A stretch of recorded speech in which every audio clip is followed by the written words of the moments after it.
Hi everyone, welcome back to a new video on flying higher. Let's talk about Dream Cruise's new and upcoming global class cruise ship.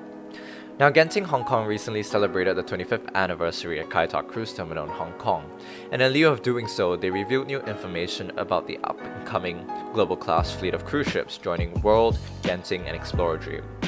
So currently no name has been announced yet of the first megaship, but this could be just around the corner with the delivery date set for early 2021.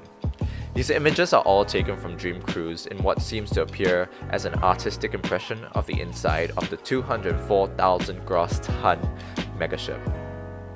Let's start with accommodation. It seems that the accommodation on board these new class of ships will cater towards international travelers from all over the world, hence the simplistic and colorful design, noticeably different from some of the more Asian-inspired staterooms that we see on Genting and World Dream today.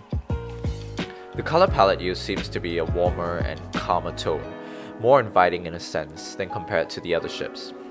These balcony rooms in itself also look rather spacious, offering up to 20 square meters of space with a separate seating and lounging area to watch television, drawn off by a hanging curtain. I'm definitely keen to see how the final balcony rooms would look like, because it seems to me like each balcony room has a different color palette and a different style of its own. There will be a total of 2,503 cabins on board the global class of ships, accommodating up to 9,500 passengers at full capacity. There will also be 151 signature Dream Suites and the ship-in-a-ship concept called the Palace, which is already seen on all Dream Cruises ships. The global class canyon design seems to be inspired by Royal Caribbean's Boardwalk Oasis class of ships, sitting in the middle of two towering stacks of rooms. A feature like this could possibly be found at the aft of the ship. However, as of now, there is no evidence that this children's play area is indeed located in the aft of the ship, and perhaps could be positioned elsewhere. From the artist's impression, it does heavily suggest that this area is located in between two food establishments on board. It's also a cool feature that they have a vertical garden growing running up the side of the play area. The next image is global class Chinese dining. The chairs and tables definitely look like they have taken a step away from traditional Chinese dining to contemporary Chinese dining, with wooden tables and chairs and a much more cafe-like ambiance.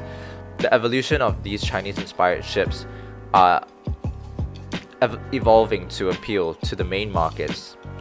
Most tables are smaller than usual, with a seating capacity of 6 per table, much smaller than traditional Chinese restaurant tables. These restaurants will provide authentically Asian hospitality, with a range of Asian and international dining options available.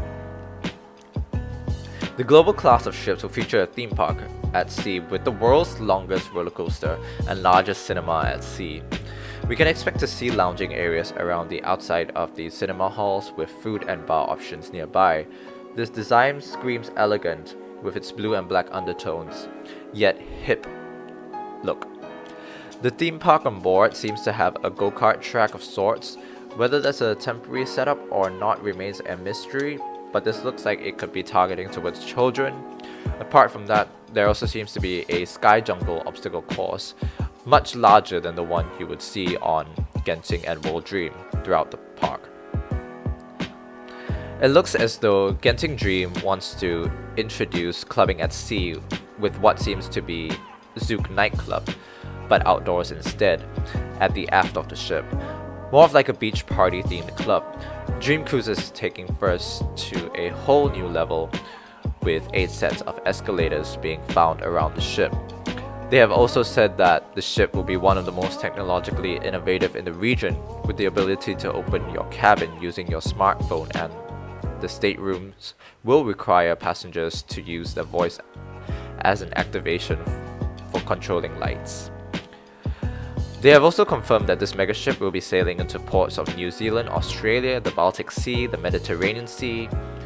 But during the summer, the new ship will sail from Shanghai and Tianjin, also offering cruises from New Zealand and Australia, while at other parts of the year, it will sail from the west coast of the US.